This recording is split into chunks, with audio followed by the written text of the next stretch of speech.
Bonsoir tout le monde. Donc on a reçu une nouvelle question, merci. Cette fois, la question est très courte. Et donc je lis la question. Explication de la parabole des 10 vierges. Merci.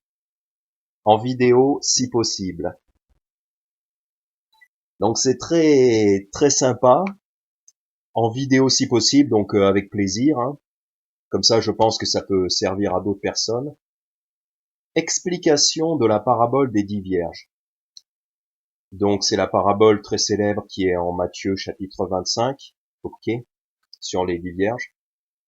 Alors tout d'abord, merci beaucoup pour cette question. Je suis très honoré que vous me fassiez confiance pour l'expliquer. En fait, je suis pas pasteur, ok. Moi j'ai lu la Bible 4 ou 5 fois, je sais plus, 5 fois je crois. Donc c'est pas beaucoup. Et j'ai beaucoup écouté les pasteurs, le pasteur Steven Anderson, pasteur Roger Jiménez. Donc je suis pas un expert. Donc vérifiez par vous-même. Prenez pas tout ce que je dis pour argent comptant, parce que là vous me demandez d'expliquer. Je vais vous donner ma vision. J'y ai beaucoup réfléchi, ça a beaucoup tourné dans ma tête aujourd'hui. Et en fait, ce que je fais, c'est que je vais pas sortir tout un tas de sagesse de ma tête, mais en fait, je vais vous donner beaucoup de versets, parce que quand on voit cette parabole, ça me fait penser à un verset qui est là-bas, ça me fait penser à un autre verset qui est là-bas, et tout ça, je le mets en connexion. En fait, j'explique pas vraiment, mais la Bible s'explique elle-même. Voilà. La Bible s'explique elle-même. Donc, comme j'ai déjà en tête d'autres versets qui ressemblent et tout ça, qui parlent des choses similaires, je mets en connexion ces versets. Donc, vous me demandez d'expliquer. Je vous remercie de me faire confiance pour ça. Mais sachez que voilà, c'est la Bible qui va s'expliquer elle-même, en fait. Et j'espère que je vais réussir à mettre en connexion ces versets pour que vous compreniez bien, que j'arrive bien à m'expliquer. Mais c'est pas vraiment moi qui vais l'expliquer, ok? C'est vraiment la Bible elle-même. On va vraiment essayer de faire en sorte que la Bible elle-même s'explique elle-même. C'est ça l'intérêt. Parce que c'est Jésus qui nous enseigne. C'est lui-même qui nous enseigne. Donc la Bible s'explique elle-même. Jésus est la parole de Dieu, c'est lui qui explique. Donc on va faire en sorte que la Bible s'explique elle-même. Et j'espère que ça va bien fonctionner. Donc je vais prier. Donc pour ça, Seigneur, je t'en prie, aide-moi à être bien clair et à bien transmettre le message pour que ce soit bien compris et qu'on comprenne tous la parabole. Amen. Donc en plus, ça m'a bien aidé à réviser pas mal ce sujet. Alors, tout d'abord, je vais lire la parabole des 10 vierges, donc en Matthieu chapitre 25. Ok, donc je vais la lire en entier. Matthieu chapitre 25, commençant au verset 1. Alors, le royaume du ciel sera semblable à 10 vierges qui, ayant pris leurs lampes, allèrent à la rencontre de l'époux. Or, 5 d'entre elles étaient sages et 5 étaient folles. Celles qui étaient folles, en prenant leurs lampes, n'avaient point pris d'huile avec elles. Mais les sages avaient pris de l'huile dans leurs vaisseaux avec leurs lampes. Et comme l'époux tardait à venir, elles s'assoupirent toutes et s'endormirent. Puis, à minuit, un cri s'éleva. Voici l'époux qui vient, sortez à sa rencontre. Alors toutes ces vierges se levèrent et préparèrent leurs lampes. Et les folles dirent aux sages, donnez-nous de votre huile, car nos lampes s'éteignent. Mais les sages répondirent, disant, non, de peur qu'il n'y en ait pas assez pour nous et pour vous. Allez plutôt vers ceux qui en vendent, et achetez-en pour vous-mêmes. Mais, pendant qu'elles allaient en acheter, l'époux vint, et celles qui étaient prêtes entrèrent avec lui au mariage, et la porte fut fermée. Après cela, les autres vierges vinrent aussi, disant, Seigneur, Seigneur, ouvre-nous. Mais il répondit et dit, je vous dis en vérité que que je ne vous connais point. Veillez donc, car vous ne savez ni le jour, ni l'heure en laquelle le Fils de l'homme vient. Ok. Donc, en fait, ça mériterait carrément un sermon tout entier, parce que c'est une parabole qui est quand même assez longue et il y a beaucoup d'éléments. Donc je vais faire de mon mieux. J'ai pensé à beaucoup de versets qui expliquaient la parabole. Donc voilà, ça va durer pas mal de temps, je pense. Euh, donc commençons. Alors, tout d'abord, comme toutes les paraboles, il faut pas les prendre littéralement. Ok, c'est des illustrations. C'est une illustration. Et nous autres qui sommes sauvés, on sait comment on est sauvé. On est sauvé par la foi en l'évangile, par la foi en Jésus-Christ. Et on sait qu'une personne qui est sauvée ne peut pas perdre son salut. Typiquement, en Jean chapitre 10 au verset 28, c'est Jésus-Christ qui nous fait cette promesse. Il dit, à propos des gens qui croient en lui, mes brebis, donc les gens qui croient en lui, c'est les brebis, mes brebis entendent ma voix, et je les connais, et elles me suivent. Et je leur donne la vie éternelle, et elles ne périront jamais, et nul ne les ravira de ma main. Donc Jésus promet aux gens qui croient en lui que ces gens-là ne périront jamais. Donc les croyants ont la vie éternelle. Ça, c'est vraiment la base, c'est l'évangile. Donc les brebis ne périront jamais. Et Jésus dit au verset 28, et je les connais. Donc Jésus connaît ces brebis. Or là, dans Matthieu 25, la parabole des 10 vierges, donc, au verset 12, il dit, mais il répondit et dit, je vous dis en vérité que je ne vous connais point. Donc quand dans une parabole, il est dit à quelqu'un, donc là en l'occurrence une vierge, quand il est dit à quelqu'un des mots comme ça, comme je ne vous connais point, euh, on a vu que Jésus connaît ses brebis. Donc quand il est dit je ne vous connais point, ou alors retirez-vous de moi, ou alors on a d'autres exemples juste à côté, donc au chapitre 24, donc juste avant, il dit à un serviteur, donc à ce serviteur infidèle, il dit, et il le taillera en pièces, et il lui donnera sa part avec les hypocrites, là seront les pleurs et les grincements de dents. Donc là, il dit à un homme, au chapitre 24, Matthieu 24, verset 51, il dit à un homme qui va lui donner sa part avec les hypocrites, et il y aura des pleurs et des grincements de dents. Les pleurs et les grincements de dents, c'est une expression qui est aussi utilisée dans le contexte d'envoyer des gens en enfer. C'est le contexte de l'enfer, d'envoyer des gens en enfer. Donc, quand on a ce genre de choses, quand on a des pleurs et les grincements de dents, donc quelqu'un qui va en enfer, dans une parabole. Donc, quand on a les pleurs et les grincements de dents dans une parabole, ok.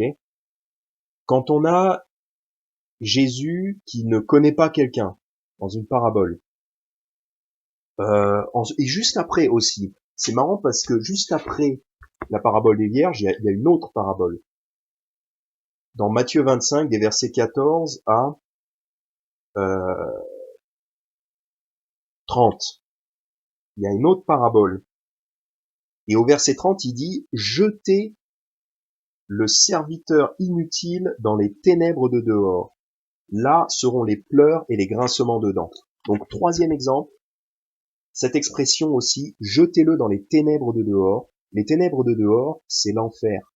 Pareil, c'est une expression qui est utilisée dans le cadre d'envoyer les gens en enfer. Et en plus, il dit, là seront les pleurs et les grincements de dents. Donc, au chapitre 24, il y a quelqu'un qui a des pleurs et des grincements de dents. Au chapitre 25, il y a une vierge, il y a des vierges dont le Seigneur dit qu'il ne les connaît pas. Au chapitre 25, au verset 30, Il y a un serviteur qui est jeté dans les ténèbres de dehors. Là seront les pleurs et les grincements de dents. Donc dans ces trois cas, ça peut pas parler d'une personne sauvée. Ok? Ça peut pas parler d'un individu sauvé. Parce que nous autres, les croyants, on sait, on a compris et on a cru, donc on le sait, car celui qui a reçu son témoignage a scellé que Dieu est véritable. Donc nous autres, on a scellé une bonne fois pour toutes que le salut en Jésus-Christ est gratuit et qu'il ne se perd pas. On ne perd pas le salut. Donc pour nous, c'est réglé. On ne changera jamais d'avis là-dessus. On est sauvé. Donc quand quelqu'un est rejeté, quand quelqu'un est envoyé dans les ténèbres de dehors, ou alors qu'il y a des pleurs et des grincements dedans, on est sûr que ça parle pas d'un individu sauvé. C'est des paraboles. Donc le Seigneur utilise une image. Une parabole, c'est une image, c'est une illustration. Donc le Seigneur utilise une illustration pour nous faire passer une vérité, mais ça s'applique pas littéralement à une personne sauvée, ni dans la première. Donc en Matthieu 24, c'est une parabole aussi. Donc Matthieu 24, la fin du chapitre, c'est une parabole, ni dans ça, ni dans la parabole des vierges, ni dans celle qui vient juste après, ça s'applique à des personnes sauvées. Dans aucune de ces trois paraboles. Parce que dans ces trois paraboles, on a des gens qui sont rejetés. Et ça utilise un vocabulaire qui est similaire au vocabulaire utilisé pour les gens qui vont en enfer. Donc comme on sait que les gens sauvés ne peuvent pas aller en enfer, on est sûr déjà que ça s'applique pas à des gens sauvés. Donc ça va s'appliquer à autrement, ça va s'appliquer autrement. Donc déjà, rassurez-vous, voilà, parce que souvent les gens lisent cette parabole, ils se disent « Waouh, j'ai peur que je puisse perdre mon salut », mais non, on peut pas perdre son salut.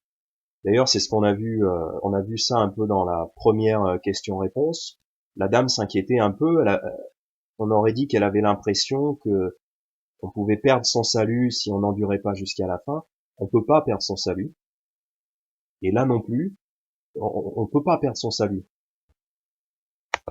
Euh, donc dans les paraboles, ici il y a trois paraboles. On va étudier celle des vierges, la deuxième. Il y a trois paraboles. Enfin, il y en a quatre, mais en tout cas là, il y en a trois qui, voilà.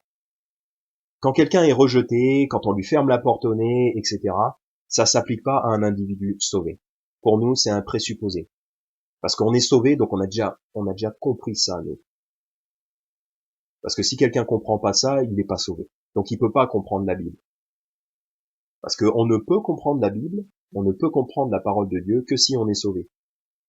Parce que si je suis pas sauvé, dans ma tête, je crois qu'il faut faire des bonnes œuvres pour aller au ciel. Donc en fait, quand je vais lire la Bible, je vais tout interpréter comme ça. Donc comme j'ai cette idée-là dans la tête, cette idée fausse, comme quoi il faut faire des bonnes œuvres pour aller au ciel, ben à chaque fois que je vais lire une parabole, je vais l'interpréter en termes de faire des bonnes œuvres. Donc pour moi, si quelqu'un est rejeté, je vais me dire, oulala, c'est quelqu'un qui a pas fait assez de bonnes œuvres. Et ça, c'est les personnes non sauvées qui interprètent la Bible. Pour comprendre la Bible, il faut être sauvé. Il faut avoir compris que le salut est gratuit, juste par la foi, et qu'on ne peut pas le perdre. Donc partant de là, on peut l'interpréter. Les gens qui ne sont pas sauvés, en fait, tout les fait trébucher. Ils lisent ça, ils comprennent pas. Et d'ailleurs, Jésus en parle, je vais pas m'étendre là-dessus, mais Jésus en parle que les gens non convertis, ils comprennent pas les paraboles. C'est pour ça que Jésus leur parle en parabole, parce qu'en voyant, ils ne voient pas, ils entendent, mais ils ne perçoivent pas. Bref, c'est tout un autre sujet. Donc tout ça pour dire que nous, les convertis, les vrais convertis, ceux qui ont cru l'évangile, on a comme un axiome basique qui nous permet de tout interpréter. Cet axiome basique, c'est que le Seigneur connaît ses brebis et il ne rejette pas quelqu'un qui est sauvé. Donc, quand on voit dans une parabole quelqu'un qui est rejeté, on sait que ce quelqu'un de la parabole, ce personnage de la parabole, ne représente pas une personne sauvée. Ça représente quelque chose d'autre. Voilà. Donc, les 10 vierges ici, ça représente pas des personnes sauvées. Ça représente autre chose. Alors, qui sont les personnages de cette parabole? Donc, tout d'abord, on a l'époux, donc au verset 1, « Alors le royaume du ciel sera semblable à 10 vierges qui, ayant pris leur lampe, allèrent à la rencontre de l'époux. » Donc on a un époux. Qui est l'époux? En général, c'est pas compliqué. L'époux, ça fait toujours, c'est toujours Jésus-Christ. Euh, Jésus-Christ est l'époux. Donc par exemple en Matthieu chapitre 9, versets 14 et 15, donc il y a des gens qui viennent vers Jésus et qui lui donc alors les disciples de Jean vinrent à Jésus disant, pourquoi nous et les pharisiens jeûnons-nous souvent et tes disciples ne jeûnent point? Et Jésus leur dit, les enfants de la chambre nuptiale peuvent-ils mener deuil tant que l'époux est avec eux? Mais les jours viendront que le futur époux leur sera ôté, et alors ils jeûneront. Donc, quand les disciples de Jean posent cette question à Jésus, pourquoi tes disciples ne jeûnent pas? Jésus leur répond, les enfants de la chambre nuptiale, donc les disciples, peuvent-ils mener deuil? Parce que quand on jeûne, c'est qu'on mène deuil, en fait, on s'afflige, on afflige son âme. Les enfants de la chambre nuptiale peuvent-ils mener deuil tant que l'époux est avec eux? Parce que à ce moment-là, Jésus-Christ est avec eux, donc les disciples ne vont pas jeûner, parce que pour l'instant, ils sont dans la joie, ils ont Jésus-Christ avec eux, donc ils ne jeûnent pas encore, parce qu'ils sont dans la joie, ils profitent du moment où Jésus est avec eux. Donc là, ici, Jésus réfère à lui-même en tant que l'époux. Et ensuite, il dit, mais les jours viendront que le futur époux leur sera ôté. Et alors, ils jeûneront. Donc là, il parle du moment où le Christ va être crucifié. Donc, il va être ôté. Et ensuite, quand Jésus-Christ monte au ciel, auprès du Père, et depuis, il est toujours au ciel auprès de son Père. Donc là, bon, Jésus, en ce moment, il n'est plus avec ses disciples, donc on peut jeûner parce que il n'est pas avec nous en ce moment. Donc voilà, le futur époux, à ce moment-là, il était avec ses disciples, maintenant il ne l'est plus. Et il réfère, voilà, Jésus parle de lui-même en tant que l'époux, ou le futur époux, qui va un jour prendre possession de sa fiancée, de son épouse. Donc là, ça parle de Jésus comme étant l'époux. Pareil, en Jean chapitre 3, donc autre passage qui parle de Jésus comme étant l'époux. Donc là, c'est Jean le Baptiste qui dit, au verset 28, « Vous m'êtes vous-même témoin que j'ai dit que ce n'est pas moi qui suis le Christ, mais que j'ai été envoyé devant lui. » Donc Jean le Baptiste dit, c'est pas moi qui suis le Christ, ok? Celui qui a l'épouse et l'époux, mais l'ami de l'époux, qui est présent et qui l'écoute, est ravi de joie d'entendre la voix de l'époux. Et cette joie, qui est la mienne, est accomplie. Il faut qu'il croisse et que je diminue. Donc là, Jean le Baptiste, il parle du fait que il est l'ami de l'époux. Il n'est pas le Christ, il n'est pas l'époux, il est seulement l'ami de l'époux. Et l'époux, c'est Jésus-Christ. Celui qui a l'épouse et l'époux. Donc le mari qui va bientôt épouser son épouse. C'est Jésus-Christ. Et en Jean chapitre 3, donc au verset 29, à la fin du verset, Jean le Baptiste dit, « Et cette joie, qui est la mienne, est accomplie. » Donc cette joie, parce qu'en fait Jean le Baptiste se réjouit d'avoir rencontré Jésus-Christ dans la chair. Et qui ne se réjouirait pas de rencontrer Jésus-Christ? Donc, parce que Jean le Baptiste a rencontré l'époux, Jean le Baptiste a rencontré Jésus-Christ, et il se réjouit. Donc encore une preuve que le Christ est l'époux. Donc dans cette parabole des vierges, l'époux c'est le Christ. Ok, simple. Ensuite, on voit que les vierges, les 10 vierges, elles ont des lampes. Donc, au verset 1, donc ayant pris leurs lampes, elles ont des lampes. Alors qu'est-ce que peuvent représenter les lampes? Eh ben, tout simplement, donc on va chercher dans notre mémoire où est-ce qu'on a entendu parler de lampes dans la Bible. Et il y a ce passage en Lévitique chapitre 24, les versets 1 à 4, qui nous dit: L'Éternel parla à Moïse en disant: ordonne aux enfants d'Israël qu'ils t'apportent de l'huile pure, d'olive broyée, pour le luminaire, afin de tenir les lampes continuellement allumées. Aaron les arrangera en dehors du voile du témoignage, dans le tabernacle d'assignation, afin qu'elles brûlent du soir au matin devant l'Éternel, continuellement. C'est une ordonnance perpétuelle dans vos générations. Il arrangera les lampes sur le chandelier d'or pur devant l'Éternel, continuellement. Donc là, c'est très intéressant. Parce qu'en fait, le tabernacle et tous les ustensiles qui sont là et tout ça, ça représente les choses qui sont au ciel.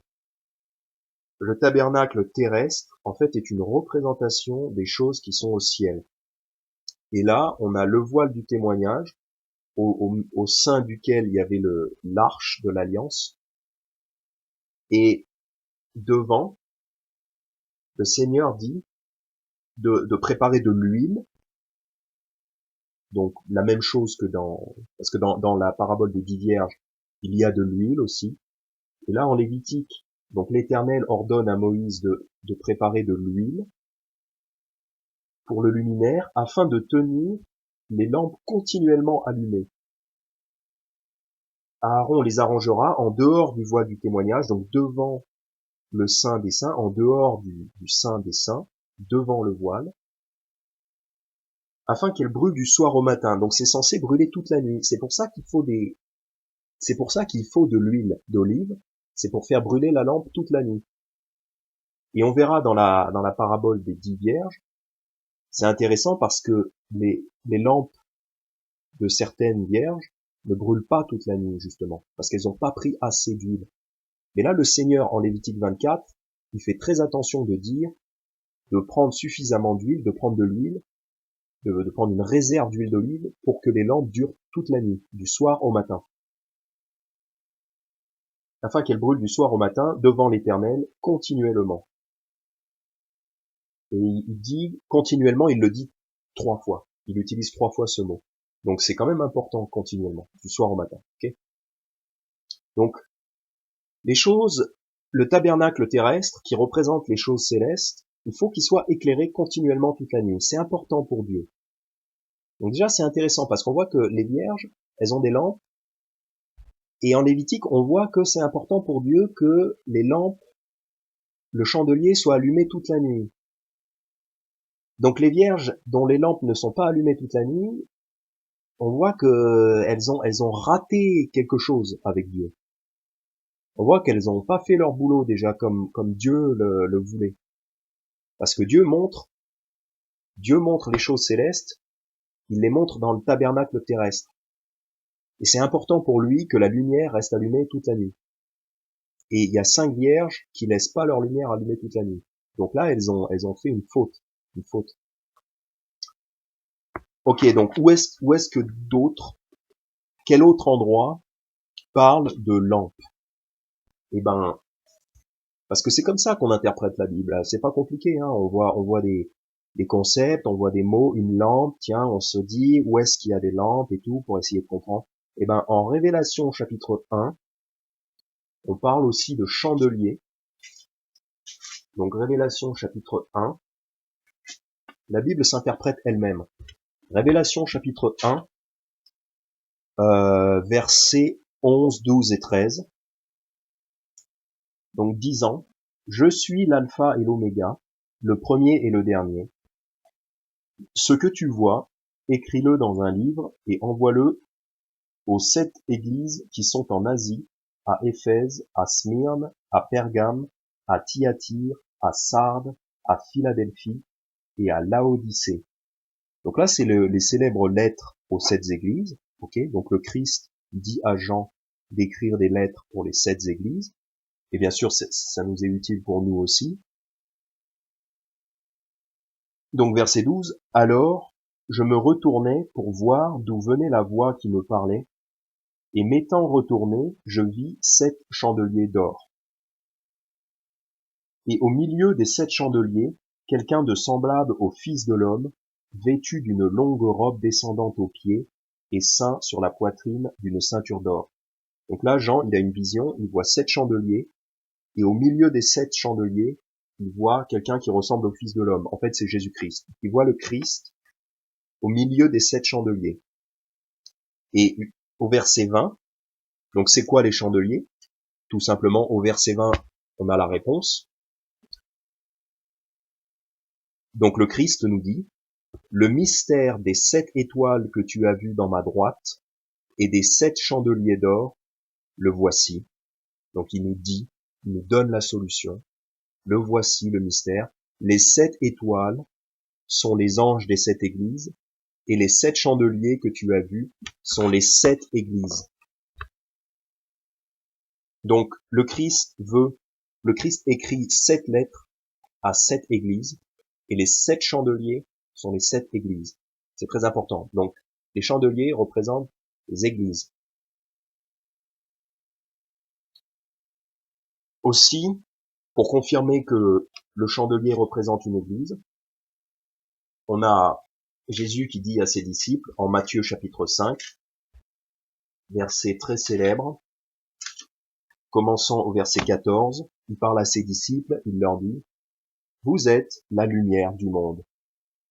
Une ville située sur une montagne ne peut être cachée, et on n'allume point une chandelle pour la mettre sous un boisseau, mais sur un chandelier, et elle éclaire tous ceux qui sont dans la maison. » Donc ça rejoint ce que le Seigneur disait en Lévitique 24. En Lévitique 24, il voulait que la lumière soit allumée toute la nuit. Ici, en Matthieu 5, le Seigneur dit, on n'allume pas une chandelle pour la mettre sous un boisseau, donc pour la cacher.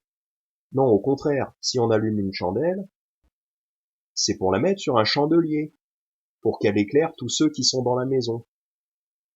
Donc le Seigneur veut que la lumière brille constamment. Et on a vu que le chandelier, c'est l'Église. Donc Matthieu 5, verset 16, « Que votre lumière luise ainsi devant les hommes, afin qu'ils voient vos bonnes œuvres et qu'ils glorifient votre Père qui est dans le ciel. » Donc, là, il leur dit clairement que votre lumière luise ainsi. Donc, il dit, les disciples, ils ont la lumière. La vraie lumière du monde, la lumière du monde, c'est le Christ. Mais puisque le Christ n'est plus là, il nous a chargé de faire briller la lumière. Il a chargé à ses disciples de faire briller la lumière de l'évangile. On va voir ça plus tard. Donc le Seigneur veut que la lumière brille, que la lumière ne soit pas cachée. En Révélation, chapitre 1, on a vu que les chandeliers représentent les églises. En Lévitique, chapitre 24, on a vu que le Seigneur veut que la lumière du chandelier brille continuellement. Et en fait, la lumière du chandelier dans le tabernacle doit briller continuellement pour éclairer les choses de Dieu, pour mettre les choses de Dieu en évidence, pour que les gens puissent comprendre. Parce que si on est dans le tabernacle parce que c'est une tente, c'est fermé, s'il n'y a pas de lumière à l'intérieur, s'il n'y a pas une chandelle pour éclairer, on n'y voit rien. Donc on comprend rien de ce qui se passe. La chandelle, le chandelier est là, il doit rester allumé toute la nuit pour faire de la lumière, pour que les gens qui rentrent puissent comprendre ce qui se passe, c'est symbolique. Et en fait, aujourd'hui, c'est l'Église qui doit rester allumée afin que les gens puissent comprendre ce qui se passe dans les lieux célestes. À l'époque, en Lévitique, il fallait que le chandelier reste allumé pour que les gens comprennent ce qui se passe dans le tabernacle terrestre. Aujourd'hui, le chandelier, c'est l'Église. Jésus leur dit de rester allumé. En Matthieu 5, il leur dit de rester allumé pour que les gens du monde comprennent les choses qui se passent dans les lieux célestes. En fait, voilà. C'est exactement pareil. Les choses de l'Ancien Testament représentent les choses du Nouveau Testament. Les choses du tabernacle terrestre représentent les choses du tabernacle céleste, du tabernacle dans les lieux célestes. Donc pour en revenir à la parabole des 10 vierges, on voit que les vierges, elles ont des lampes. C'est pas anodin. Et en fait, il y a aussi autre chose à propos des vierges. Donc on a vu déjà que les vierges, ça correspond pas à une personne sauvée, ça représente autre chose. Ça, on l'a vu déjà. Elles portent des lampes déjà, premièrement, elles portent des lampes. Mais qu'est-ce que ça peut représenter une vierge qui va à la rencontre d'un époux? Puisqu'on a vu que l'époux, c'est Jésus-Christ. Donc, quelle vierge va à la rencontre de l'époux? On cherche d'autres passages dans la Bible qui en parlent, ok? Voilà, comme d'habitude, on cherche des passages qui ressemblent, qui ont le même esprit. Et il y a notamment Romains chapitre 7, verset 4, donc qui parle un peu de ce concept-là. Donc, l'apôtre Paul parle à l'église qui est à Rome, il leur dit: ainsi donc, vous aussi, mes frères, vous êtes devenus morts à la loi par le corps de Christ, pour que vous soyez mariés à un autre, savoir, donc c'est-à-dire, à celui qui est ressuscité des morts, afin que nous portions du fruit pour Dieu. Donc là, en gros, ce que dit Paul, c'est que il leur dit, voilà, vous vous êtes convertis, vous êtes morts à la loi par le corps de Christ, pour que vous soyez mariés à un autre. Donc il dit, vous êtes maintenant mariés à un autre. Donc en fait, il les compare à une épouse, à quelqu'un qui va marier quelqu'un d'autre. Et ce quelqu'un d'autre, c'est celui qui est ressuscité des morts, donc Jésus-Christ, afin que nous portions du fruit pour Dieu. Là, il utilise l'analogie du mariage. On est mort à la loi par le corps de Christ, de façon à pouvoir épouser quelqu'un d'autre. Parce que la loi disait que tant que le précédent mari est pas mort, on n'a pas le droit de se marier à un nouveau mari. Sinon, c'est de l'adultère. Donc là, on est mort à la loi par le corps de Christ pour en épouser un autre. Il utilise l'analogie du mariage pour représenter le fait que Christ et les croyants s'unissent, dans le fond. C'est une analogie. Donc là, dans ce cas-là, la Vierge, qui va à la rencontre de l'époux, dans Matthieu chapitre 25, dans la parabole des 10 vierges, ces vierges-là, en fait, ça peut représenter une église. Ça représente pas une personne sauvée, ça représente une église. Puisqu'en Romains chapitre 7, on voit bien que Paul compare les frères à quelqu'un ou alors qui va épouser le Christ. C'est une analogie. C'est rigolo, les frères sont comparés à quelqu'un qui va à une fiancée. C'est rigolo, mais c'est une analogie. Donc en fait, en Matthieu 25, la parabole, les vierges qui vont à la rencontre de l'époux, c'est des églises, tout simplement. Ça représente des églises. Ça représente pas une personne. Ça représente une église en tant qu'institution. Et cette vierge porte une lampe, une chandelle, parce qu'en Révélation 21, en Révélation 1, on a vu que la chandelle, le chandelier, c'est l'église, qui doit procurer la lumière, qui doit éclairer. Vous êtes la lumière du monde. Il est dit en Matthieu chapitre 5, vous êtes la lumière du monde. Voilà, tout ça, c'est lié. Pour confirmer ça, pour confirmer que les vierges sont des églises, on continue à chercher dans sa tête si on connaît d'autres passages qui parlent de ça. Donc, 2 Corinthiens chapitre 11, 2 Corinthiens chapitre 11, versets 1 et 2. Donc je lis: puissiez-vous supporter un peu mon imprudence, mais aussi, je vous prie, supportez-moi. Car je suis jaloux de vous, d'une jalousie de Dieu, parce que je vous ai fiancé à un seul époux, pour vous présenter à Christ comme une vierge chaste. Voilà, ça c'était ma botte secrète. C'est le verset qui prouve qu'une vierge représente une église. Parce qu'ici, l'apôtre Paul s'adresse à l'église de Corinthe. C'est dans la lettre aux Corinthiens, donc il s'adresse à l'église de Corinthe. Et il dit, je suis jaloux de vous. Donc il s'adresse à un groupe de personnes. Il s'adresse à l'église. Je suis jaloux de vous parce que je vous ai fiancé à un seul époux. Donc là, pareil que dans Romains 7, il compare une église, il compare un groupe de croyants à une vierge, à une fiancée. C'est rigolo encore, c'est une analogie, c'est une image. Je vous ai fiancé à un seul époux. Donc il n'y a qu'un seul Christ, ok, il y a qu'un seul sauveur, il n'y a qu'un seul évangile, il n'y a qu'un seul époux. pour vous présenter à Christ comme une vierge chaste, c'est-à-dire pure.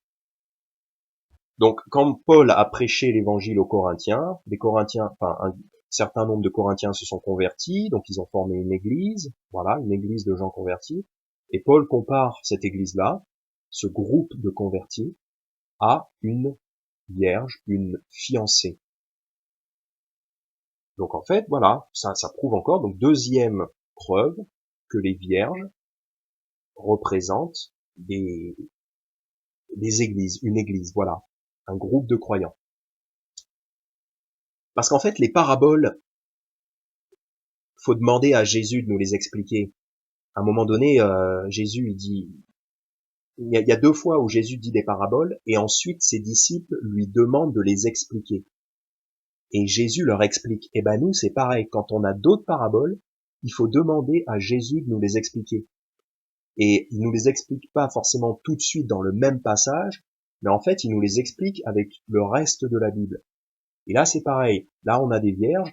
Au début, on ne sait pas trop à quoi ça correspond, mais le reste de la Bible nous l'explique clairement. Les vierges, c'est des églises. Donc, on revient à Matthieu 25. Les vierges, c'est des églises. Et elles portent une lampe. Elles sont censées éclairer. C'est la lumière du monde, c'est l'évangile, la parole de l'évangile.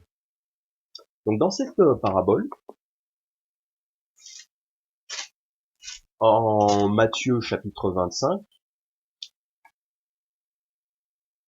c'est des églises, donc 10 vierges, donc 10 églises, parce que il y a eu plusieurs églises, donc quand les apôtres ont prêché l'évangile partout, ils ont fondé une église là, ils ont fondé pas mal d'églises dans le monde. Donc là, on en prend 10, voilà. Donc, le royaume, donc je lis Matthieu 25, alors le royaume du ciel sera semblable à 10 vierges qui, ayant pris leur lampe, allèrent à la rencontre de l'époux. Donc c'est des vierges, c'est des églises qui ont une lampe et qui vont à la rencontre de l'époux. Donc, en fait, c'est des églises qui commencent comme de vraies églises, des églises de convertis, puisqu'elles vont à la rencontre de l'époux. Elles y vont. Donc, c'est pas des musulmans, ou c'est pas des, même, je dirais, c'est pas des catholiques, c'est des vraies églises au départ. Au départ, elles ont leurs lampes. Au départ, leurs lampes sont allumées. Donc, elles sont de vraies églises. Puisqu'au verset 1, le verset 1 dit qu'elles vont à la rencontre de l'époux.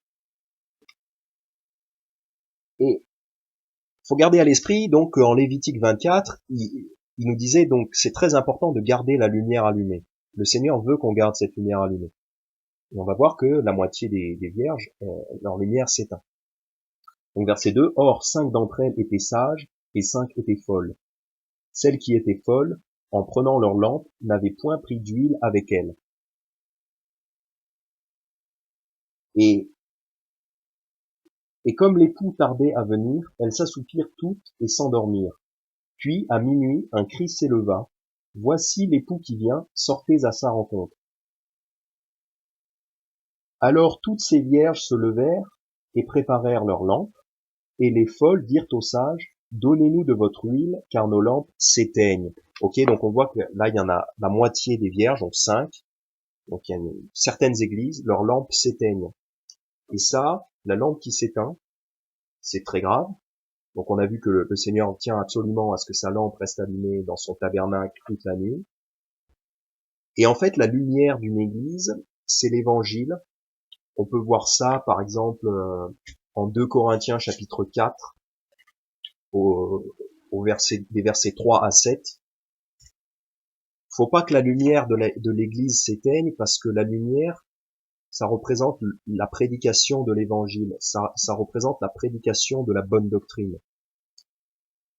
Et donc, en 2 Corinthiens chapitre 4, des versets 3 à 7, il est dit que si notre évangile est voilé, il est voilé pour ceux qui sont perdus, en qui le Dieu de ce monde a aveuglé les pensées de ceux qui ne croient point, de peur que la lumière du glorieux évangile de Christ, qui est l'image de Dieu, ne brille pour eux.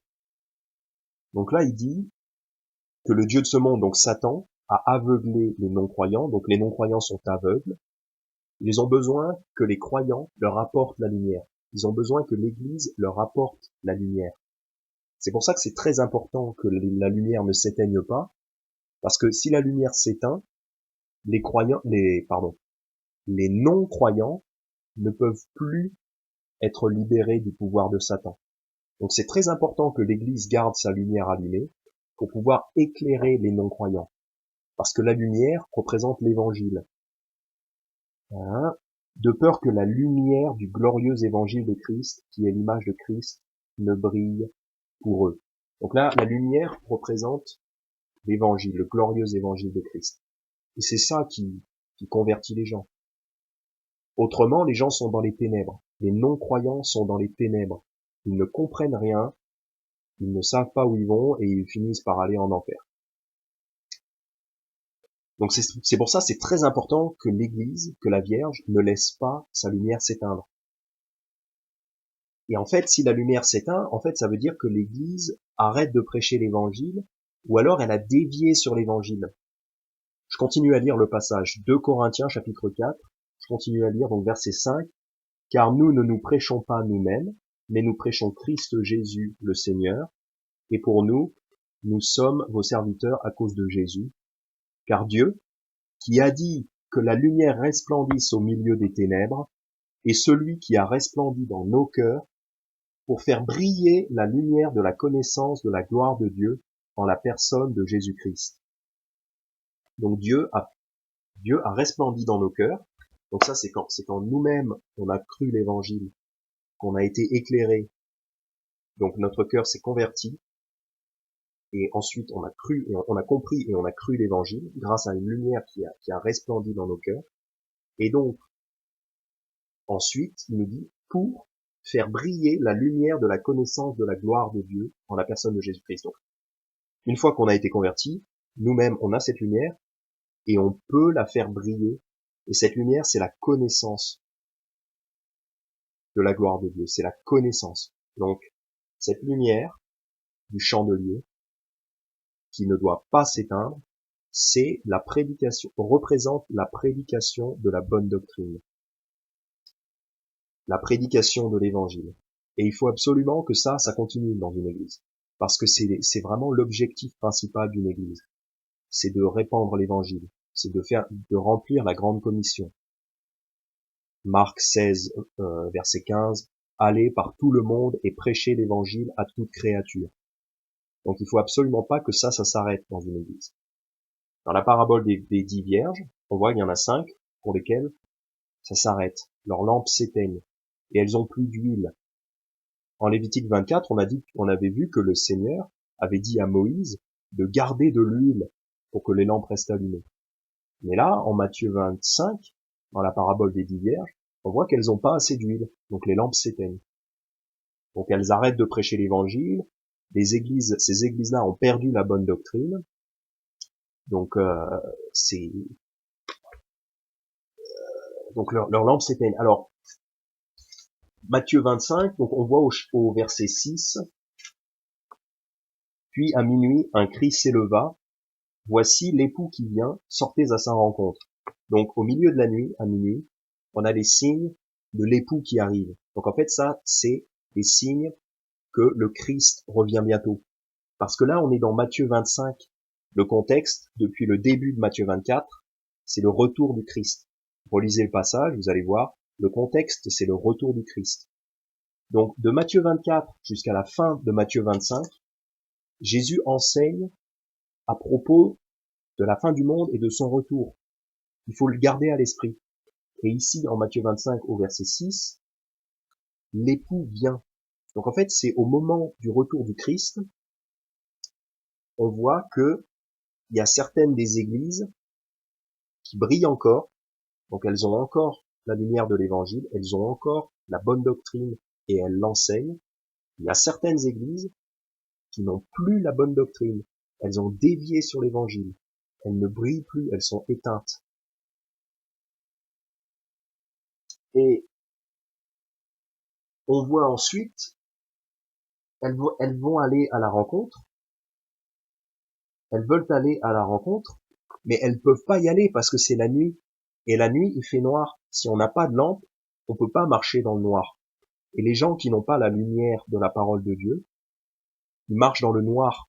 Et là, les vierges, dans Matthieu 25, elles peuvent pas aller à la rencontre de l'époux parce qu'elles ont plus leur lumière, donc elles marchent dans le noir. C'est pour ça qu'elles peuvent pas y aller. Elles peuvent pas aller à la rencontre de l'époux tout de suite. En Jean chapitre 8 au verset 12, Jésus nous dit, verset très célèbre, Jésus parla encore au peuple et dit, je suis la lumière du monde. Celui qui me suit ne marchera point dans les ténèbres, mais il aura la lumière de la vie.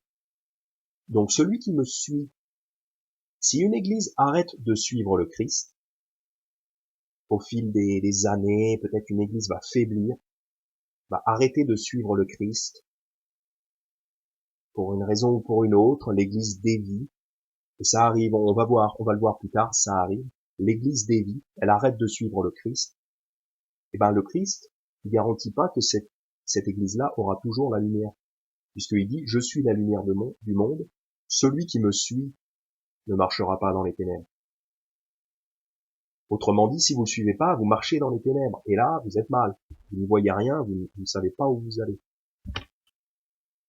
En Jean chapitre 12, versets 35 et 36, Jésus nous dit aussi, la lumière est encore avec vous pour un peu de temps, donc ça c'est quand Jésus était sur terre, marchez pendant que vous avez la lumière, de peur que les ténèbres ne vous surprennent, car celui qui marche dans les ténèbres ne sait où il va. Donc ces églises-là, ces vierges, ces églises qui n'ont plus leur lumière, elles marchent dans les ténèbres. Ça veut dire qu'elles ont arrêté de suivre la parole de Dieu.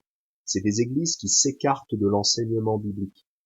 À un moment donné, peut-être que le pasteur a été trop feignant pour prêcher toute la Bible, il a dévié, ils sont tombés dans les traditions plutôt que dans l'enseignement de la Bible, ils ont arrêté de suivre la Bible et d'étudier la Bible, et ils ont, petit à petit, leur lumière s'est éteinte. Et là, ils marchent dans les ténèbres. Ils ne savent pas où ils vont. Ils peuvent pas arriver. Quand le Christ vient, ces églises-là ne peuvent pas aller à sa rencontre. Leur lumière s'est éteinte. Et ensuite, en Jean chapitre 12, versets 45 et 46, donc Jésus dit encore, « Et celui qui me voit celui qui m'a envoyé. Moi, la lumière, je suis venu dans le monde, afin que quiconque croit en moi ne demeure point dans les ténèbres. » Donc, encore une fois, Jésus dit, voilà, si vous croyez en moi, vous n'êtes pas dans les ténèbres. Si vous me suivez, vous avez la lumière de la vie. Vous ne marchez pas dans les ténèbres. Il dit aussi, marchez pendant que vous avez la lumière, de peur que les ténèbres ne vous surprennent. Car celui qui marche dans les ténèbres ne sait où il va. Donc il nous met en garde, il nous dit, faites attention, la lumière c'est très important. Si vous avez plus la lumière, vous marchez dans les ténèbres. Donc ça, ces vierges-là, dont la lumière s'éteint, elles peuvent pas aller à la rencontre du Christ. En fait, c'est des églises qui ont bien commencé, qui au fil du temps se sont éloignées de l'enseignement biblique, petit à petit, de pire en pire, au fil des années, peut-être au fil des décennies, elles ont commencé à s'écarter de la doctrine biblique, de pire en pire, et il se trouve que, au beau milieu de la nuit, elles se trouvent que leurs lampes sont éteintes, et elles ont plus de quoi les rallumer, elles ont plus d'huile, elles ont plus la ressource. L'huile, des fois, je m'étendrai pas là-dessus, mais des fois ça représente le Saint-Esprit, donc en fait c'est carrément une église qui n'est plus une vraie église de Dieu, en fait, parce qu'elle n'a plus l'Esprit de Dieu. J'explique, et là en fait c'est presque une deuxième partie de mon explication de ce soir, parce qu'en fait, voilà, on a vu que ces vierges-là sont des églises qui à un moment donné perdent la lumière, elles perdent la parole de Dieu, elles arrêtent d'enseigner le vrai évangile, et donc elles marchent dans les ténèbres. Comment est-ce possible? Parce qu'elles ont bien commencé. Au début, elles avaient de la lumière. Au début, elles allaient à la rencontre de l'époux, au verset 1. Et à un moment donné, elles ont plus de lumière. Elles peuvent plus aller à la rencontre de l'époux. Et en fin de compte, d'ailleurs à la fin de la parabole Matthieu 25, on voit que Jésus leur dit, je ne vous connais pas. Je ne vous connais pas. au verset 12, je vous dis en vérité que je ne vous connais point. Donc en fait, il leur dit, je vous connais pas. Ça veut dire que c'est des églises qui sont plus considérées comme des vraies églises de Dieu. Comment est-ce possible? C'est des églises qui sombrent dans l'apostasie. Parce qu'en fait, d'ailleurs on voit en Matthieu 25 au verset 13, Jésus leur dit, veillez donc, car vous ne savez ni le jour ni l'heure en laquelle le Fils de l'homme vient. Donc, vous ne savez ni le jour ni l'heure en laquelle le Fils de l'homme vient. Ça parle de son retour, ça parle du retour du Christ. Donc en fait, ça s'applique pas à une personne, puisque une personne qui vivait à cette époque, elle n'allait pas voir le retour du Christ dans sa vie. Donc quand Jésus dit de veiller, c'est un commandement qui s'applique à la fois aux disciples de l'époque, mais c'est un commandement qui se transmet au travers des générations, parce que de génération en génération, il faut que les églises veillent pour pas laisser s'éteindre leur lumière. Il faut que les églises continuent à prêcher et à étudier la bonne doctrine, à défendre la bonne doctrine, parce que sinon, elles vont être surprises quand le Christ vient, parce qu'elles seront dans le noir, elles auront perdu la vraie doctrine. Et en fait, c'est des églises qui petit à petit dévient de la vraie doctrine, donc tous les gens sauvés qui sont là-dedans, comme ils voient bien que la doctrine change, ils s'en vont. Et dans les églises, il y a toujours une petite proportion de gens qui sont pas sauvés. Cette proportion est plus ou moins grande. Et si le pasteur, il n'enseigne plus la bonne doctrine, dans l'église, il y a certaines personnes, les gens qui sont sauvés, ils vont, probablement, il y en a certains qui vont en avoir marre, ils vont partir. Ou alors, autrement, les enfants vont pas être éduqués correctement dans la bonne doctrine. Donc, quand viendra le tour des enfants de prendre un petit peu les choses en main et tout ça, ils vont plus savoir enseigner et reconnaître la vraie doctrine. Donc petit à petit, l'Église, elle dévie, et à un moment donné, on se retrouve au fait que il n'y a plus un seul vrai chrétien dans cette Église. Donc la lumière s'est complètement éteinte. C'est pour ça que le Christ dit à ces églises-là, il leur ferme la porte au nez, il leur dit, je ne vous connais pas. Parce que c'est devenu des églises de gens qui sont pas sauvés, quoi. Donc typiquement une église pentecôtiste, l'église catholique, toutes les sectes chrétiennes en fait. Et c'est intéressant parce que en fait c'est ça. Les églises au départ elles ont bien commencé. Les apôtres du Christ ont prêché la bonne doctrine. Ils ont monté des églises, mais ensuite il y en a qui ont dévié. Regardez, la preuve, il y a plein d'exemples. Par exemple, on va retourner dans un passage où on était déjà allé, 2 Corinthiens chapitre 11. Donc on y était déjà allé tout à l'heure pour voir que les vierges, c'était les églises. Donc on avait lu les versets 1 et 2, où l'apôtre Paul compare donc l'église à une vierge. Et les versets donc 3 à 4 disent, mais je crains que, comme le serpent séduisit Ève par sa ruse, vos pensées ne se corrompent aussi en se détournant de la simplicité qui est en Christ, car s'il venait quelqu'un qui vous prêchât un autre Jésus que celui que nous vous avons prêché, ou si vous receviez un autre esprit que celui que vous avez reçu, ou un autre évangile que celui que vous avez embrassé, vous le supporteriez fort bien.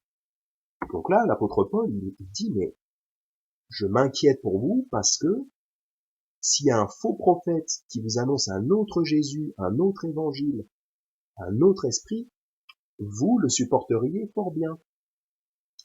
Ça ne veut pas dire qu'un croyant, individuellement, va arrêter de croire le vrai évangile et qui va se mettre à croire en un salut par les œuvres. Certes, ça ne veut pas dire ça. Mais ça veut dire que l'Église, comme elle est mal établie dans la doctrine, si un faux prophète vient et qui prêche les mensonges du diable, les saletés que prêchent les faux prophètes, eh ben c'est possible que l'Église, comme elle est mal établie dans la doctrine, elle va supporter cette personne-là, elle va laisser cette personne-là enseigner, insinuer sa sale doctrine, Et parce qu'au verset 4, il dit, un autre évangile que celui que vous avez embrassé, vous le supporteriez fort bien. Les Corinthiens ont reçu le vrai évangile, mais comme ils sont mal établis dans la doctrine, si un faux prophète vient, il risque fort de se laisser corrompre par ce faux prophète. L'Église est en danger. Un croyant qui croit l'évangile ne peut pas arrêter de croire le vrai évangile. Mais une église peut dévier. Par exemple, on voit ça avec les gens qui disent qu'il faut se repentir de ses péchés pour être sauvé. Ça peut vouloir dire tout un tas de choses, en fait. Des fois, les gens qui disent ça, ils sont sauvés, mais ils utilisent mal le vocabulaire. Ils sont là. Des fois, en fait, ils utilisent ce vocabulaire plus ou moins mal, mais il y a des faux prophètes qui disent qu'il faut se repentir de ses péchés pour être sauvé, mais eux, pour eux, ça veut dire qu'il faut arrêter de pécher. Donc là, c'est un vrai faux prophète, damné, enchaîné à l'enfer. Mais les deux utilisent des fois le même vocabulaire. Le sauvé, le sauvé qui utilise cette expression qu'il faut se repentir de ses péchés pour être sauvé, il est mal établi dans la doctrine, donc il utilise mal le vocabulaire biblique. Le faux prophète, il utilise le même vocabulaire, mais lui, il enseigne un faux salut. Donc, le faux prophète, il attire le sauvé qui est mal établi, il l'attire. Et petit à petit, les gens, ils se mettent à dire des choses qui sont pas correctes. Et même si dans le fond, ils croient le vrai évangile, bah, petit à petit, l'église dévie. Et au fil des années, cette église risque de devenir il risque de virer complètement et de devenir une église qui ne comptera plus de croyants. Parce que les vrais croyants, ils vont finir par s'en apercevoir, parce qu'ils ont le Saint-Esprit. Ils vont finir par s'en apercevoir, et donc ils vont partir. Paul, il dit, ces choses-là vont arriver dans les églises. En Actes chapitre 20, c'est très connu, Paul, il met en garde l'église d'Éphèse, si je ne m'abuse.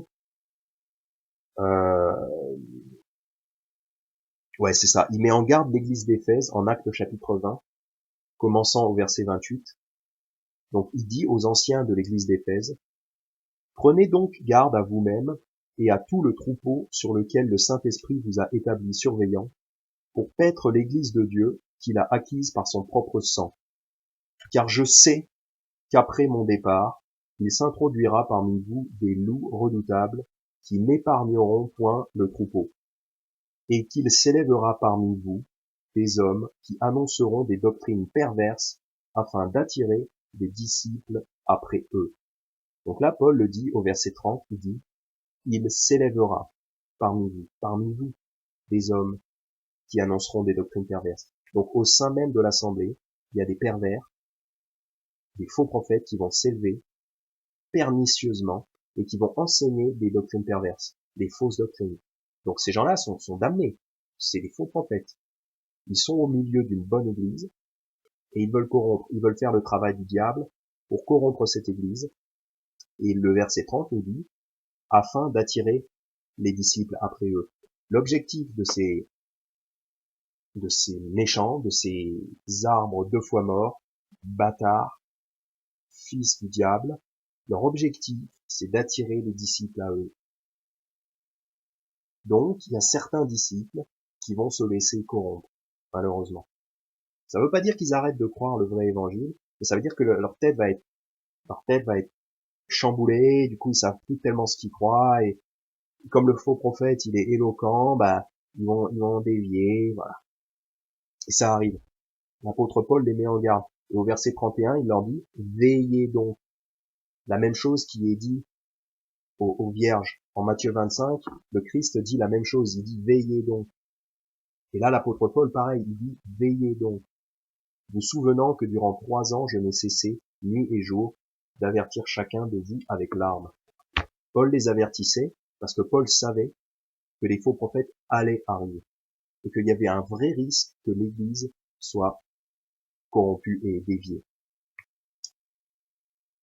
Ça a l'air assez incroyable, mais des exemples comme ça, il y en a. De toute façon, la Bible en parle.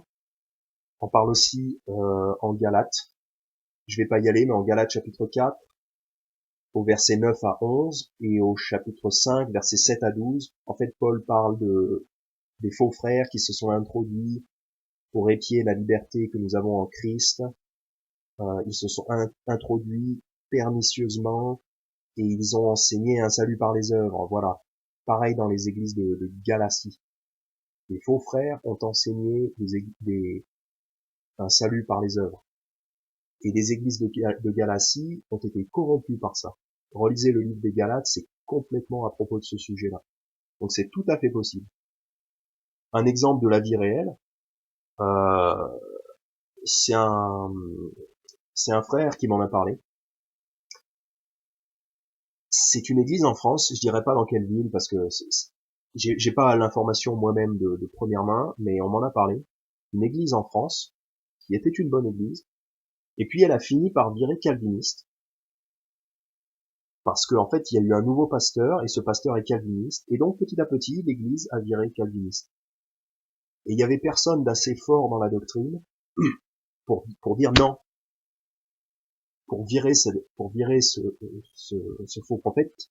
Il y avait personne d'assez fort et d'assez bon sur la doctrine pour le virer. Donc le faux prophète a pris l'église et l'église a viré calviniste. Donc quand on vire calviniste, on n'enseigne plus le vrai évangile. Là, la lumière s'est éteinte.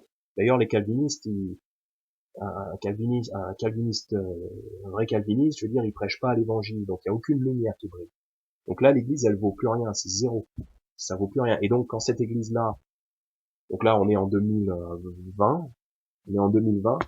Je sais pas depuis combien de temps cette église-là a viré calviniste, et je sais pas quand est-ce que le Christ va revenir, mais quand le Christ revient, il va pas reconnaître cette église-là. Elle a viré calviniste. Donc les gens qui étaient sauvés là-dedans, ils en ont eu marre, parce que le calvinisme, c'est une doctrine du diable. Donc quelqu'un qui a le Saint-Esprit, il est capable de reconnaître ça. Donc les gens qui étaient sauvés là-dedans,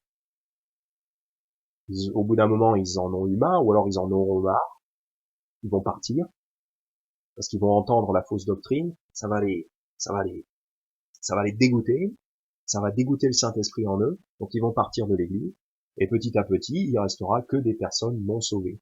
Donc quand le Christ revient, on ne sait pas quand, bah, il y aura peut-être encore une église, mais cette église-là ne sera pas reconnue. Voilà, c'est une vierge dont la lumière se sera éteinte et qui va se faire claquer la porte au nez. Et ces gens-là, ils se croient chrétiens. Ils le sont pas. Ils croient un faux évangile. Quand on est calviniste, c'est qu'on n'a pas compris l'évangile. C'est un exemple. Donc, Paul avait dit, faites gaffe, veillez, parce qu'il y a des loups ravisseurs. Et là, dans cette ville de France dont on m'avait parlé, il y a un loup ravisseur qui a fini par prendre l'église. Et ça arrive. La Bible parle des gens comme ça en 1 Jean chapitre 2. Je vais pas y aller à cause du temps, mais c'est des gens qui sont sortis d'entre nous, pardon. L'apôtre Jean parle des antichrists. Les antéchrists, ils étaient des nôtres. Parce qu'en fait, ils étaient parmi nous.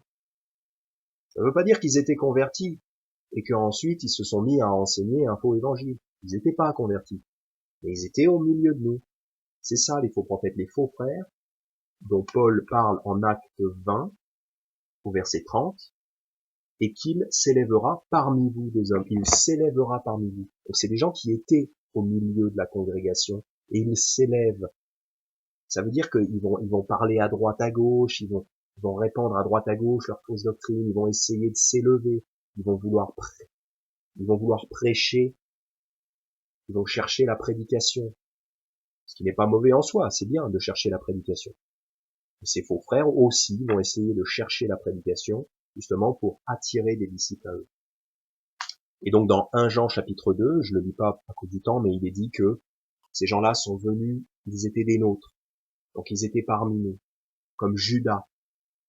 Judas, l'un des 12, bah, il était parmi les disciples. Il était en même temps. Il était parmi eux. Et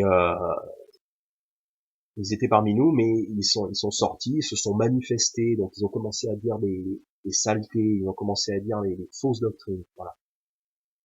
Et ces gens-là sont un danger. Ils vont faire que les églises s'éloignent. Les vrais croyants, ils ont le Saint-Esprit, donc quelques années, ils vont se dire ah, la doctrine a changé, c'est bizarre, la doctrine a changé, c'est pas comme c'était avant. Et puis à un moment, ils vont arrêter de venir, quoi. Par contre, les gens non sauvés, ils vont aimer ça. Donc en fait, les gens non sauvés vont venir dans ces églises. Donc finalement, les gens sauvés viennent, les gens non sauvés viennent, les gens sauvés s'en vont. Donc au final, il reste plus que des gens non sauvés. Voilà. Autre exemple aussi d'église qui vire, donc de vierge qui perd sa lampe, dont la lampe s'éteint. C'est un truc qui m'a pas mal gêné, qui m'a laissé un mauvais goût dans la bouche dans la francophonie. C'est la tolérance que les baptistes ont pour le pentecôtisme. C'est pas le sujet là, mais le pentecôtisme, c'est une doctrine du diable et ils enseignent un faux salut. Mais souvent dans les églises baptistes en France, en francophonie, enfin souvent, dans, dans 2 églises où j'ai été allé, j'ai l'impression qu'on ne prêchait pas assez fort contre le pentecôtisme et qu'on tolérait la doctrine pentecôtiste. Et cette doctrine est une doctrine du diable. Notamment au Québec, j'ai été dans une église, une bonne église, une vraie église de convertis que je recommanderais cette église. Mais dans cette église, il y avait des gens qui étaient limite pentecôtistes. Et je veux dire, alors qu'en fait c'est totalement différent. Ceux qui croient dans la doctrine pentecôtiste, ils ne sont pas sauvés. Ils iront en enfer direct. Ceux qui croient à la doctrine pentecôtiste, ils vont en enfer. Ils ne sont pas sauvés. Ils croient qu'on peut perdre le salut. Ils sont perdus. Ils valent pas mieux que des Indiens qui vénèrent un totem. Ils vont dans le même enfer. Ils vont dans le même enfer que les catholiques. Ils vont dans le même enfer que les athées, les pentecôtistes. Ok? Et il y a un truc qui m'a laissé un mauvais goût dans la bouche dans dans certaines églises baptistes où j'ai été, bonnes églises baptistes, mais qui toléraient la doctrine pentecôtiste et qui ne disaient pas clairement que cette doctrine est du diable et que les gens qui croient dans le pentecôtisme ne sont pas sauvés. C'est gênant, c'est très gênant. Parce que le problème, c'est que si on tolère cette fausse doctrine, comme Paul en parlait donc dans 2 Corinthiens chapitre 11, il disait que si quelqu'un vient avec un autre Jésus, donc ils vont dire c'est Jésus, ils vont dire c'est Jésus. Ils vont utiliser le nom de Jésus, mais c'est un nom qui sera vidé de sa vraie signification. Parce que la Bible ne sera plus prêchée.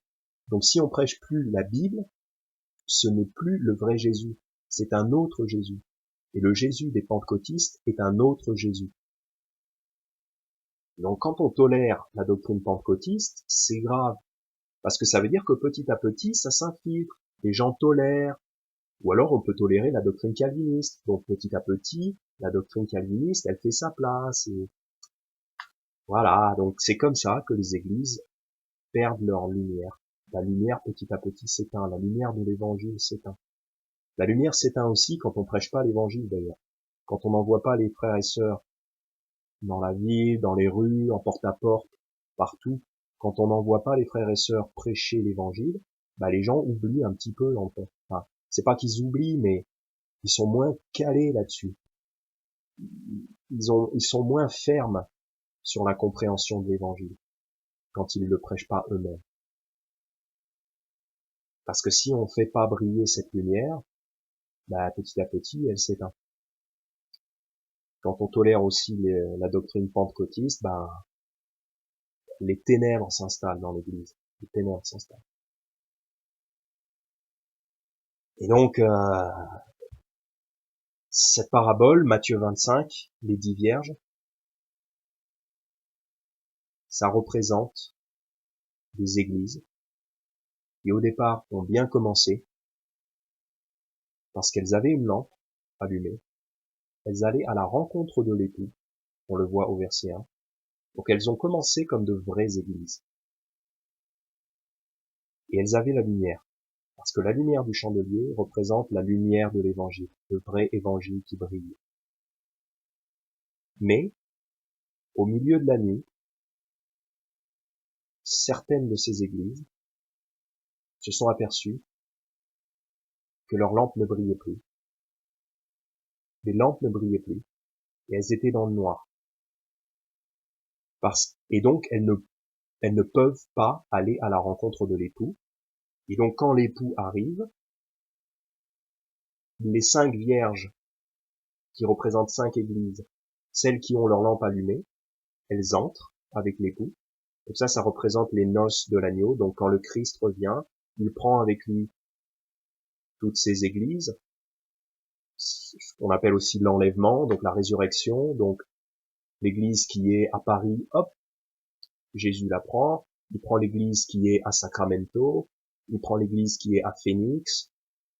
Il enlève tous les croyants de toutes les vraies églises, y compris les croyants qui sont chez eux devant leur ordinateur. Donc ça, c'est les vierges qui ont encore le vrai évangile. Les églises qui ont encore le vrai évangile. Mais les églises qui ont dévié, on a vu malheureusement c'est possible, c'est un danger. Les églises qui ont laissé leur lumière s'éteindre, eh ben, le Christ leur claque la porte au nez. Bah ça, c'est lors du retour du Christ. Parce que souvenez-vous, le contexte de Matthieu 25, c'est la fin des temps, le retour du Christ. Depuis Matthieu 24 au début jusqu'à la fin de Matthieu 25, le contexte, c'est l'explication du retour du Christ et de la fin des temps. Donc quand Jésus revient à la fin des temps, il y a certaines églises qui vont être traitées comme les païens. Et là, il y aura des pleurs et des grincements de dents. Et Jésus leur claque la porte au nez, il leur dit « Je ne vous connais point ». Parce que dans le fond, les pentecôtistes, ils ont un faux évangile, mais ils ont quand même comme une certaine attente de Jésus. Sauf que eux, ils croient à un faux évangile, donc ils sont pas sauvés, mais ils ont une certaine attente. Ils croient peut-être qu'ils vont être enlevés. Et il y a des chrétiens qui s'attendent plus ou moins à être enlevés, à aller au paradis. Et c'est pour ça que des fois, sur les groupes Facebook, des groupes africains, souvent des groupes Facebook soi-disant chrétiens, donc pseudo-chrétiens, il y a des gens qui posent des questions comme ça, qui disent qu'est-ce qu'on fait si on rate l'enlèvement, qu'est-ce qu'on fait si on n'est pas enlevé. En fait, ça prouve que ces gens-là n'ont pas compris le vrai évangile et que malheureusement ils sont pas sauvés, ça fait pitié. Mais parce qu'en fait, il y a beaucoup de pseudo-chrétiens qui pensent qu'ils vont être enlevés. Mais en fait, le Christ va leur claquer la porte au nez, va claquer la porte au nez des gens qui sont dans ces églises-là, qui croient à ces doctrines-là, parce qu'ils ont laissé s'éteindre à un moment dans l'histoire, peut-être c'était au IVe siècle, peut-être c'était au XIIe siècle, à un moment dans l'histoire, l'église a commencé à dévier, puis là, le chandelier s'est éteint, ils ont, petit à petit, la vraie doctrine n'était plus prêchée, la doctrine a été corrompue par les faux prophètes, et l'église a dévié et s'est transformée en une église apostasique, pentecôtiste, catholique. Je pense que c'est peut-être pas mal comme ça que l'église catholique est née. Il y avait des églises dans beaucoup d'endroits de l'Europe et certaines d'entre elles ont dévié, elles sont tombées dans les ténèbres. Donc à partir de ce moment-là, elles prêchaient un faux évangile. Puis ensuite, elles ont été prises par le gouvernement. C'est un peu comme les sionistes aujourd'hui. Les sionistes, par exemple, ils sont sur la voie de tomber dans les ténèbres. Parce que ils considèrent que le peuple juif d'aujourd'hui est le peuple de Dieu. Donc, ils ont une vision un peu perverse à propos des juifs. Ils sont sionistes, donc ils ont souvent un drapeau d'Israël dans leur église. Donc, ils estiment que les juifs sont supérieurs aux autres. On a l'impression qu'ils vont donner un laissez-passer au paradis pour les juifs. Mais ça, c'est faux. Et en fait, ils prêchent, je vais pas m'étendre là-dessus, mais il y a certains sionistes qui ont un risque de prêcher un faux évangile. Parce qu'ils disent que les juifs vont automatiquement aller au ciel, parce qu'ils sont le peuple de Dieu. Donc ça, c'est un faux évangile, là. Donc les églises sionistes, elles flirtent avec les ténèbres. C'est les églises qui s'éloignent petit à petit du vrai évangile. Parce qu'elles tolèrent un mode de pensée déjà qui s'éloigne un peu.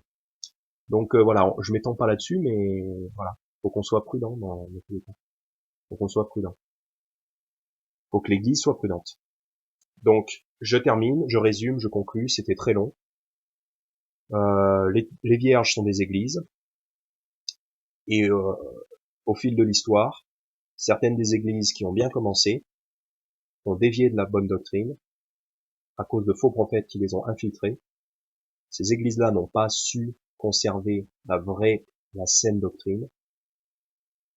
Et donc, quand le Christ revient, il se trouve que ces églises-là qui se nomment elles-mêmes des églises chrétiennes, donc elles sont soi-disant chrétiennes, et ben en fait, Jésus leur claque la porte au nez.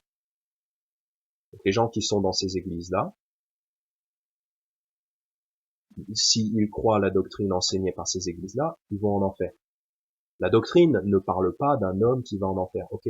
Pardon, la parabole, c'est pas à propos d'un homme qui irait en enfer. C'est à propos d'une église qui n'est pas reconnue par Dieu, voilà, que Dieu ne connaît pas.